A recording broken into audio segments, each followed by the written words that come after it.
ok ẹni programme lálùpọ̀ òun lájẹ pé programme àwọn kírísítẹ̀nì kìíní yẹn ẹ fẹ́ lórí òkè ni o tó fẹ́ gbàdúrà ó tó bẹ́ẹ̀ ọ̀rọ̀ rẹ̀ sojú lásán yorùbá náà máa ń sọ̀rọ̀ wọn ní tí ọba gbà lájò tájú ọba gbé ọ padà wálé wá mú sáà tuntun rèé mú sáà tuntun lé àdúrà tó gbà ọkàn mi sọ pé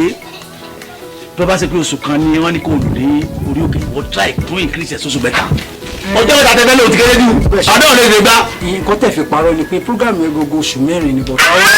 ká lo 3 months. ẹ yọ ọ̀dà fún ẹja rẹ. wọ́n ṣe lóṣù mẹ́fà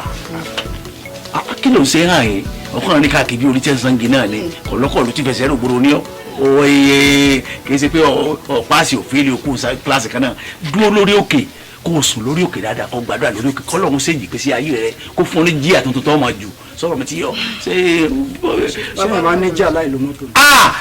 pé spirit tí kọ́ńtò rẹ jíà ni ìní kọ́ńtò gbèsè ayé destiny rẹ ọwọ́ rẹ o ti rí gẹ̀gẹ́ rí gẹ̀gẹ́ ní oko ó rí pé wọn lẹ́ka báyìí òun yóò bẹ́ndì báyìí destiny ẹ̀ bẹ́ndì lọ́fà àti wá straight yẹ àdúrà lálẹ́ straight yẹ o kọ́ ló wọn bọ̀ straight yẹ ni sọ̀rọ̀ ti. baba landlord ẹ ṣe gan o I really appreciate gbogbo nǹkan tẹ́ ẹ ṣe fún wa láti jọ yìí tẹ́ ẹ ṣe mú wa gẹ́gẹ́ bí ọmọ tẹ́ ẹ kẹ́ wa lójú tẹ́ ẹ kẹ́ wa lẹ́nu bàbá gbogbo nǹkan tẹ́ ẹ ṣe fún wa pátá ẹ máa kó ẹ̀san ẹ̀. àmín lágbára Ọlọ́run àmín lágbára Ọlọ́run tẹ́ ẹ náà ṣe fún wa tẹ́ ẹ mú wa gẹ́gẹ́ bí ọmọ ẹ̀san ẹ̀ pátápátá. o ṣe fàdúrà lẹ́nu ẹ máa lọ bí tẹ́ ẹ lọ máa wọlé ṣàdúrà.